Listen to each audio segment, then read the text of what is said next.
Hello guys, અમે ફરવા આવ્યા હતા. અમે ભગોડા દર્શન કર્યા. એ બી હું તમને દર્શન કરાવીશ મારા બ્લોગમાં. હું અંદર નથી ગઈ અને પછી અમે ગેમ રહીમાં, પછી અમે રોકાણા. પણ એમાં રૂમના ને એવા બધા વિડીયો મેં લીધા નથી. લાસ્ટ થોડી ક્લિપ મેં હમણાં બતાવી એ જ. અને બીજું કંઈ મને એવું નથી ગમતું કે હું મારી પર્સનલ કોઈ વસ્તુ વધારે શેર કરું, કારણ કે નઝર ઇઝ અ રિયલ એવું બધા કહેતા હોય છે. પણ ક્યાંક ને ક્યાંક સાચું હોય છે બધું. પણ દ્વારકાધીશ છે એટલે ખુશ રહેવાનું. અને વિચાર છે અત્યારે મારા મમ્મીને એ ગયા છે અહીંયા ખોડિયાર મંદિરે દર્શન કરવા માટે, અને હું બેઠી છું ગાડીમાં. તો વિચાર આવતો હતો કે કંઈક વ્લોગની ક્લિપ બનાવું અને કંઈક સમથિંગ બોલું, કારણ કે આજે છે ફાધર્સ ડે. તો મારા પપ્પાએ મને એક જ વસ્તુ કીધી છે મારી લાઈફમાં કે તમારે કોઈને બતાવવાની જરૂર નથી કે તમે શું છો, તમે કેમ કરો છો, કેવી રીતના આમ તેમ વોટેવર. કે તમને એમ થાય કે ભાઈ હું આજ મારી પાસે સારું હોય તો હું વટ પાડું ને જામો પાડી દઉં ને બધાને એમ થવું જોઈએ કે ઓહો. અને મારા પપ્પાએ એવું જ કીધું કે એ લોકોને ઓટોમેટિક ખબર પડી જાય એમ. તમારે એવું કંઈ એવું દેખાડવાની જરૂર નથી. અને લાઈફમાં ક્યારેય બીવાનું નહીં. હંમેશા તમારે સાચાનો સાથ દેવાનો, કોઈથી ડરવાનું નહીં. અને હું નાની હતી ને ત્યારે હું ડરપોક તો હું પહેલેથી નથી. તો નાની હતી ને તો પપ્પા મને એવું કહેતા કે ક્યાંય પણ મને ખબર પડી ને કે તું બીને આવતી રહી તો હું તને મારીશ એમ. તું મારીને આવીશ તો હાલશે, કોઈને બી થપડવો પડે, પણ તું માર ખાઈને આવીશ ને તેથી હું તને મારીશ એમ. પપ્પા પહેલાંથી મને એવું કહેતા કે બીવાનું તો કોઈથી નહીં એમ.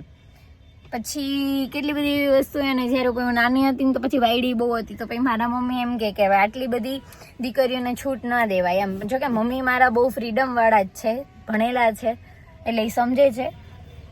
પણ તો એમ કહેતા એમ કે બહુ ચાગલી ના રખાય ને આમને તેમને. તો મારા પપ્પા એમ કે મારે એક જ દીકરી છે તો એને દીકરાથી વિશેષ હું રાખવા માંગુ. અને હું નાની હતી ત્યારથી મારા મમ્મીને શોખ ને મારા પપ્પાને શોખ કે મારી છોકરી આમ નીડર, સાહસી ને એવી બધી બને. તો મારા પપ્પા બાઇક શીખવાડે એને, બુલેટ શીખવાડે એને, કાર શીખવાડે એને, હોર્સ રાઇડિંગ શીખવાડે એને. અને હમણાં કરન્ટલી પપ્પાનું ડ્રીમ છે ને મમ્મીનું ડ્રીમ છે ને મારું ડ્રીમ છે કે હું રાઇફલ શૂટિંગ શીખું. તો ઈચ્છા એવી છે કે એ બી ક્લાસ ચાલુ કરું, કંઈક કરું લાઈફમાં. અને ફાધર્સ ડે વિશે તો હું વધારે કંઈ કહેતી નથી. ઘણા લોકો મને ક્વેશ્ચન પૂછતા હોય કે તમારા પપ્પા ક્યાં છે, શું કરે છે, કેમ છે. તો મારા પપ્પા છે બિઝનેસ કરે છે, કન્સ્ટ્રક્શનની લાઇનમાં છે. અમારે ખેતીવાડી પણ છે. મારા પપ્પા એક મોટા ખેડૂ પણ છે. અને મારા પપ્પાને સોશિયલ મીડિયાની લાઈફ ગમતી નથી. હું છું અમારા ઘરમાંથી આખી એક કે હું સોશિયલ મીડિયા વાપરું છું. બાકી મારી કોઈ મોટા બાપાની દીકરીઓ છે, કાકાની દીકરીઓ છે એ બી કોઈ વાપરતા નથી. કોઈ બી અમારા ઘરમાંથી સોશિયલ મીડિયા વાપરતું નથી. એક હું છું. અને મારી મમ્મી સોશિયલ મીડિયા વાપરતા નથી. આઈડી મેં બનાવ્યું મારા મમ્મીનું. પછી મારા ભાઈને તો શોખ છે એટલે એ કરે. અને પણ એ કોઈ મારી રીલ્સ સ્ટોરીમાં ને એમ ક્યારેક અભાગ્યે હું ધરાડ બધાને લઈને ફોટા પડાવું તો અમે લોકો ફોટો પાડી અને મૂકીએ. કારણ કે હું ક્યારેક મૂકું પણ મને એવું થાય કે મારું કોઈને બતાવવું જ નથી એમ કે આમ છે આવું કરે તેવું કરે. કારણ કે નથી ગમતું મને સોશિયલ મીડિયા. અમારા ફેમિલીને લઈ આવો ને ઇન ફ્યુચર જો મારી લાઈફમાં બીજું કોઈ વ્યક્તિ બી આવશે એટલે હાલો કે ભાઈ હવે ઉંમર લાયક થયા તો ઘરેથી કોઈ પાત્ર શોધશે આપણા માટે. તો હું એવું ઈચ્છું કે એ લાઈફ બી હું મારી પ્રાઇવેટ રાખવા માંગુ છું. હા, પછી કેવું હોય શું હોય સમયની વાત છે. અત્યારથી તો આપણે એવું કંઈ કહેતા નથી. પણ મારું મનનું માનવું એવું છે કે હું સોશિયલ મીડિયા ઉપર મારા સિવાય હું કોઈને બતાવવા માગતી નથી. અને મમ્મીને ને એ લોકોને ક્યારેક બતાવી દઉં. પણ મારા પપ્પા છે અને એમનું વર્ક કરે છે બહુ સારી રીતના, કોઈ ટેન્શન લેતા નહીં. અને બસ એટલું જ કહેવાનું હતું. અને હા, ઘણા મને એમ કહેતા હોય કે તમારા પપ્પા નથી, આમ નથી. મારા પપ્પા છે એટલે જ મારા મોઢા ઉપર આ રોનક છે. મને કોઈથી ડર નથી લાગતો. કારણ કે હું એક બહુ સૌભાગ્યશાળી અને લકી નસીબદાર છોકરી છું કે મારી પાછળ મારા મમ્મીનો પણ હાથ છે, મારા પપ્પાનો પણ હાથ છે, આશીર્વાદ છે. એટલે હું મારી લાઈફ મસ્ત રીતના હું જીવી શકું છું, સારી જગ્યાએ રહી શકું છું, સારી વસ્તુઓ બધાને બોલીને કહી શકું છું. કાંઈ બી જે આવડત છે મારામાં, હું મારી જાતને બહુ મહાન નથી માનતી કે હું કાંઈક છું. પણ હા, હું જે છું એ મારા માટે બેસ્ટ છું. અને મને મારા ઉપર પ્રાઉડ થાય છે. એટલે મારો રોલ મોડલ, મારો આઈડલ એ મારા મમ્મી ને મારા પપ્પા જ છે. બીજા કોઈને હું એવું મારું રોલ મોડલ મારી લાઈફમાં માનતી નથી. અને બાકી તો માંગો 20 આપે 30 જય દ્વારકાધીશ. કારણ કે હંમેશા 24 કલાક સૂતી હોય, જાગતી હોય ત્યારે એમનો હાથ મારા ઉપર હોય જ છે. અને લાઈફમાં આપણે કરતા રહીશું આગળ કંઈક ને કંઈક ઘણા બધા કામો. હમણાં મેં બંધ કરી દીધું હતું થોડાક ટાઈમથી બહાર નીકળવાનું આવું તેવું, કારણ કે તબિયત સારી નહોતી, એક્ઝામ હતી આમ તેમ, અને હું ડેઈલી વ્લોગિંગ નથી કરતી તો એ બી થોડુંક ઇફેક્ટ પડે. પણ હવે હું વિચારું છું કે પાછું હું જેટલા આશ્રમે ગઈ હતી એ બધા આશ્રમે જઈને પાછી હું બધાની મુલાકાત લઉં, કારણ કે હું મંજુબાને બહુ મિસ કરું છું, નાના નાના ટેણિયાઓને બહુ મિસ કરું છું, શાયરી ઘણી મિસ કરું છું કે હું આશ્રમે જતી હોય તો લોકો શાયરી કહેતા હોય, તો બહુ બધી વસ્તુ એમ મિસ કરું છું. અને મારું એવું નથી કે ભાઈ સોશિયલ મીડિયાના ખાલી વિડીયો બનાવ્યો અને આપણે આવતા રહ્યા એવું નહીં, પણ ભલે હું ઓછી જગ્યાએ જાઉં, 3 જગ્યાએ જાઉં, પણ એ ડેઈલી ટુ ડેઈલી હું ત્યાં જઈ શકું જ્યારે મને યાદ આવે. મારે કન્ટેન્ટ ગોતવા માટે નવા લોકો પાસે જઈને એવો કન્ટેન્ટ ભાઈ મારે નથી જોતો. મારા જ્યાં સંબંધ છે ત્યાં રિયલ છે. તો હું જેટલા આશ્રમે ગઈ હતી બધા મારો ફેમિલી છે એમ, તો હું ત્યાં પાછી જવા માંગુ છું કે એ લોકો શું કરે છે. હા, જ્યારે હુકમ થાય, કારણ કે ગમે એ વસ્તુ તમે કરતા હોય તો ભગવાનની મરજી હોય તો જ થાય, બાકી ના થાય. તો જોશું આગળનું શું છે. પણ એ બધા લોકોને મળવાનું તો છે જ ફાઇનલી. અને બહુ મજા આવે છે યાર જિંદગી જીવવાની. અને આજ ફાધર્સ ડે છે તો હું એક સ્ટેટસ એવું લગાવવા નથી માંગતી, કારણ કે હું નથી માનતી કે આજે પપ્પાનો દિવસ હોય તો આજે જ આપણે આપણા પપ્પાને વિશ કરવું જોઈએ કે આવું તેવું. પણ આપણા માટે હરેક ડે ફાધર્સ ડે છે, મધર્સ ડે છે, કારણ કે ભગવાનનો કોઈ એક દિવસ નથી હોતો, માનો એક દિવસ નથી હોતો, બાપનો એક દિવસ નથી હોતો. આપણી જિંદગીના બધા દિવસો જ એમના માટે હોય છે. પણ તોય બધાને હેપી ફાધર્સ ડે. અને બીજું તો કંઈ કહેવાનું છે નહીં ગાઈસ. આજે હું આમ બેક કેમેરો નથી કર્યો, આમ સેલ્ફી કેમેરો કરીને વ્લોગ શૂટ કરું છું. ક્લિયરિટી આવતી હોય ના આવતી હોય આઈ ડોન્ટ નો, પણ કન્ટેન્ટ નથી મળતા મને યુટ્યુબ માટે. અને હું બોલું છું તો મને એમ થાય કે હું બોલ્યા જ કરીશ તો તમને લોકોને કંટાળો આવશે અને બધાને એવું લાગે કે ભાઈ એક ને એક જગ્યાએ રહીને બોલ્યા જ કરે. પણ ના યાર, મને બોલવું બહુ ગમે. મારું બોડી ચાર્જિંગ થઈ જાય એનાથી હું બોલું ને તો બ્લા બ્લા બ્લા બ્લા, એટલે મારી બેટરી ડાઉન જ ના થાય ક્યારેય. પણ મને એમ થાય કે હું બોલું યાર, મને બોલવું ગમે. હું લવ વિશે બોલું, હું કેર વિશે બોલું, હું મૂવ ઓન વિશે બોલું, હું ડિપ્રેશન વિશે બોલું, હું હોસ્ટેલ લાઈફ વિશે બોલું, હું બાળપણ વિશે બોલું, હું મા બાપ વિશે બોલું, ભાઈ વિશે બોલું, મિત્ર વિશે બોલું. કેટલું મગજમાં છે. પણ તમે લોકો મને કહો કે તમને સાંભળવું ગમશે અથવા તો તમે મને કોમેન્ટ કરીને કહો કે તમારે કયા ટોપિક ઉપર સાંભળવું છે, તો હું એ ટોપિક ઉપર કંઈક બોલું, કારણ કે બોલવું મને ગમે. બોલે એના બોર વેચાય. અને હું એવું વિચારું છું કે હું મારી લાઈફમાંથી કંઈક બોલતી હોય તો હું એમ નથી કહેતી કે બધાની લાઈફમાં બધાને લાગુ પડતું હોય, પણ 100 માંથી 2 જણા એવા હોય કે એને લાગુ પડતું હોય, એને સારું લાગતું હોય, એને ગમતું હોય. That's good. બટ જોયું ઇંગ્લિશ બોલું, ઇંગ્લિશ. અને હા ગાઈઝ, એક વાતનું મને એ બી થયું, જો વાતોનો ટોપિક મને એકલા બોલતી હોય ને તોય મને મળી જાય, કારણ કે મને ઇંગ્લિશ નથી આવડતું. હું ક્યારેક સ્ટોરી મૂકું ને તો એમાંથી મારાથી ભૂલ થઈ જાય, કંઈક લખવા કરવામાં, પછી કંઈક બોલતી હોય એમાંથી મારાથી ભૂલ થઈ જાય. તો જરૂરી નથી કે માણસ સર્વગુણ સંપન્ન હોય. અને મને ઇંગ્લિશ શીખવાની એવી કાંઈ જરૂરિયાત વધારે લાગતી નથી, કારણ કે ઇંગ્લિશ એક ભાષા જ છે. જેમ ગુજરાતી, હિન્દી, મરાઠી, સંસ્કૃત, પંજાબી, બધી એવી તામિલની એવી ભાષા છે, તે ઇંગ્લિશ ભાષા છે. તો યોગ્ય એટલું મને નથી લાગતું મારા જીવનમાં કે મારે એને શીખવી જોઈએ, કારણ કે હું ગુજરાતમાં રહું છું, મારા મા બાપ ગુજરાતી બોલે છે, મારા મિત્રો ગુજરાતી બોલે છે, હું જે વાતાવરણમાં છું ગુજરાતી બોલું છું. મને એવો કંઈ શોખ નથી કે હું બહાર જઈને રહું આવું તેવું, કે ત્યાં મારે ઇંગ્લિશમાં વાત કરવી પડે તો મારે ઇંગ્લિશની જરૂર પડે. અને હું ઇંગ્લિશ બોલું તો જ હું પ્રોફેશનલ લાગું. ના યાર, એવું મને કાંઈ નથી લાગતું. મને લોકોને જે જજ કરવું હોય કરે કે ભાઈ નથી આવડતું, હા નથી આવડતું તો નથી આવડતું. ઘણી વસ્તુ કે મને આવડતી હોય, તમને ના આવડતી હોય, તમને આવડતી હોય, મને ના આવડતી હોય. બટ આપણે શીખશું, થોડું બધું શીખવું જરૂરી છે. પણ એટલું બેઝિક આવડે છે. Good morning, good night, good evening, good afternoon, hi, how are you, I am fine, you fine, આવું તેવું, bye bye, good night, take care. But તમને બધાને આઈ લવ યુ સો મચ કે તમે બધા મને આટલું બધું પ્રેમ કરો છો.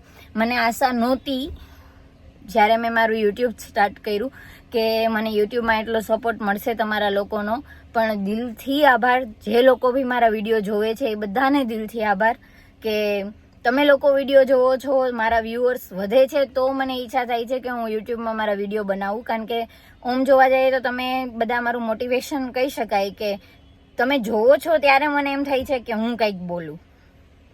હું બોલું છું ને તમે સાંભળો છો એટલે મને દિલથી તમે બધા બહુ વહાલા લાગો છો. અને બધા એમ કહેતા કે દેશી તો દેશી તો હું દિલથી છું. ગમે એટલા વેસ્ટર્ન કપડાં પહેરી લઉં પણ મનથી તનથી દેશી છું. ગમે છે દેશી લાઈફ જીવી. અને ક્યારેક ક્યારેક તો એમ થાય કે ફૂલ દેશી જીવવું જોઈએ અને જેવું વાતાવરણ હોય એવી લાઈફસ્ટાઈલ હું જીવતી હોઉં છું. ગમે છે મને. કોઈને ગમાડવા માટે હું નથી જીવતી. પહેલી વાત તો એ મને જેમ ગમે ને એમ જીવવું એમ હું જીવું અને એમ હું કરું. બસ પૂરું. તો તમે મને કમેન્ટ કરજો કે કઈ રીતના હું વિડીયો શૂટ કરું, કંઈક કોન્ટેન્ટ ક્રિએટ કઈ રીતના હું કરું, શું કરવું જોઈએ મારે. કારણ કે ડેઇલી વ્લોગિંગ મને નથી ગમતા ને મારા ડેઇલી વ્લોગિંગથી બીજા લોકોને કાંઈ ફાયદો નથી થવાનો. કારણ કે હંજવારી પોતા વાસણ જમવાનું આવું તેવું બધાના ઘરમાં નોર્મલ બનતું જ હોય છે, પણ હું કંઈક એવું કરવા માંગુ છું કે લોકોને જોવાની પણ મજા આવે અને લોકોને એમ થાય કે અમે પણ આવું કરીએ. હા, ઘણાને બધી ગર્લ્સને લગભગ છૂટ નથી હોતી સોશિયલ મીડિયામાં, મને નહોતી. પછી મારા ઘરેથી આમ ટિકટોક સમયે મારા વિડીયો આવ્યો ને તો પછી પપ્પાએ કીધું કે કાંઈ વાંધો નહીં, હવે ભણવું નથી. મેં કીધું ભણવું છે તો કે તો કરવું શું છે આગળ, નોકરી કરવી? મેં કીધું ના, નોકરી મારે કરવી નથી, મારે બિઝનેસ કરવો અને બસ. તો કે સોશિયલ મીડિયા વાપરીને મળે શું? મેં તો પપ્પા મળે કાંઈ નહીં. મેં કીધું હું થોડું કાંઈ મેળવવા માટે કરું છું. મેં કીધું એમ મને શોખ છે ને હું કરું છું. તો મમ્મી ને પપ્પા કહે કે તને એ કે ઠીક લાગે એમ કરી કે, પણ એ કે આપણે કોણ છીએ, આપણો બાપ કોણ છે, આપણું કુળ શું છે એ ક્યારેય ભૂલી ના જવું. અને સોશિયલ મીડિયામાંથી પછી કે તમારે એ કે એ વિભાગમાં તમે જાઓ ને તો કે તમારે સહન કરવાની શક્તિ રાખવી પડે. કારણ કે એ કે બધાના માનસિક હોય, વિચારી હરખા ના હોય. એટલે મેં કીધું હા પપ્પા મને ખબર આવું તેવું. અમારે બધી એવી વાત થઈ હતી અને પછી પપ્પાએ કીધું કે ઓકે તું કર. ને પછી મેં મારું એકાઉન્ટ જે છે બનાવ્યું, પછી પબ્લિક કર્યું અને પછી ભગવાનની દયાથી બહુ બધું સારું હાલે છે. અને મને બહુ સપોર્ટ છે મારા ફેમિલી તરફથી અને એ વાતનો મને હંમેશા પ્રાઉડ રહેશે. અને ઘણી વાર છે ને આપણા ફેમિલી તરફથી આપણે એટલી ફ્રીડમ મળતી હોય ને તો આપણે ચોરી છુપાઈને કંઈ કરવાની જરૂર જ ના પડે કે ચોરી છુપાઈને આપણે નાઇટ આઉટ જવું, ચોરી છુપાઈને આપણે કોઈ કેફેમાં જવું, મમ્મીને કીધા વગર જવું. ના, હું જે કંઈ બી હોય, જ્યાં કંઈ બી હોય મારી મમ્મીને ખબર હોય. અને બસ એ જ છે, વધારે તો કંઈ છે નહીં. પણ એમ થાય કે મને ફ્રીડમ મળી છે ને એટલે મને ફ્રીડમની કિંમત છે. અને આવનારી પેઢીમાં કદાચ હું કોઈને ફ્રીડમ આપી શકું. કારણ કે મેં મારી ફ્રીડમનો કોઈ દી આમ ગેરઉપયોગ નથી કર્યો.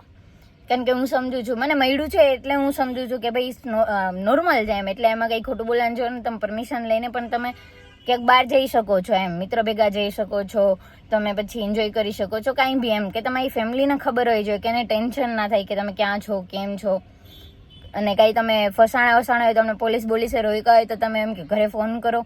હમણાં જ થોડાક દિવસ પહેલાં એવું થયું કે હું ને મારી ફ્રેન્ડ છે ને અમે 10:30 વાગે અમે ભવના થતા તો અમને પોલીસવાળાએ રોક્યા કે લાઇસન્સ છે એમ. તો કે હા, એ કે ઘરે ખબર છે એ કે તમે રખડો છો એ કે. તો મારી બેન કે હા ખબર છે એ કે. તો કંઈ કે લગાડો ફોન. અને પછી અમને લાસ્ટ હું બધા ઉપર પ્રેન્ક કરતી હોય પણ સરે મારા ઉપર પ્રેન્ક કરવાનું કે હું તમને ઓળખું છું ને કે જસ્ટ કે મસ્તી કરું છું એ કે કાંઈ વાંધો નહીં કે. એટલે પછી હું તો બી ગઈ. મેં તો હા કાંઈ વાંધો નહીં, લ્યો ને સર ફોન કરી લ્યો. મેં કીધું એમાં શું એમ. તો પણ પછી મારા ઉપર જ પ્રેન્ક થઈ ગયો. પણ ઓકે એમ કે એટલે પછી ત્યારે મને બીક ના લાગી કાંઈ હવે શું કરવું આમ ને તેમને. મજા આવે લાઈફ જીવવાની, ચાલ્યા કરે. તો બહુ બોલી લીધું મેં, પણ વિચાર એવો છે કે કંઈક યુનિક કરીએ આપણે. કારણ કે રોજ ગેમિંગ ને ગેમિંગ કંટાળો હોય, રોજ ડેઇલી વ્લોગિંગ ને વ્લોગિંગ આ કરો આ કરી. બધાને ખબર જ હોય કે હવે આમ જ કરશે. કંઈક નવું મને સજેસ્ટ કરો કે જેનાથી હું કંઈક મારી આઈડીને ગ્રો કરી શકું. બાકી બધાને ઓલ ધ બેસ્ટ લાઈફ જીવવા માટે. કારણ કે ખુશ રહ્યો ને ખુશ રહેવા દો મારો એક સૂત્ર છે. હવે મને ગરમી થાય છે એટલે હવે હું મારું હેલ પીસ.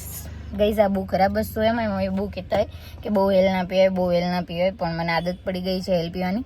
તો હવે હું રજા લઉં છું.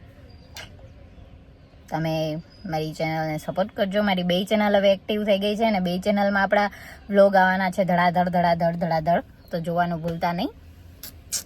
બાકી બધાને ભગવાન ખૂબ સારું આયુષ્ય આપે, સમૃદ્ધિ આપે, સારું પરિવાર આપે અને નિરોગી રાખી બધાને. અને બધાને ભગવાનને જે કંઈ બી જોતું હોય એ ભગવાન તમને આપી દે, કારણ કે જેની પાસે જે વસ્તુ છે ને એને એની કિંમત કરવી જોઈએ અને બીજાનું પછી એવું જોઈને દુઃખી ના થાય. કારણ કે મારા પપ્પા હંમેશા એમ કહેતા કે કોઈના બંગલા જોઈને આપણે આપણી ઝૂંપડી ના ભરાય, પણ જે છે બધા માટે બેસ્ટ છે અને બધા પાસે જે છે એ પોતાના માટે પણ બેસ્ટ છે એમ. એટલે એમાં એનામાં સંતોષ કરવો જોઈએ. મને તો મારી લાઈફથી બહુ સંતોષ છે. તો લાઈક કરો, શેર કરો અને સબસ્ક્રાઈબ કરો. ઇંગ્લિશમાં ભૂલ થાય તો માફ કરો. બાય.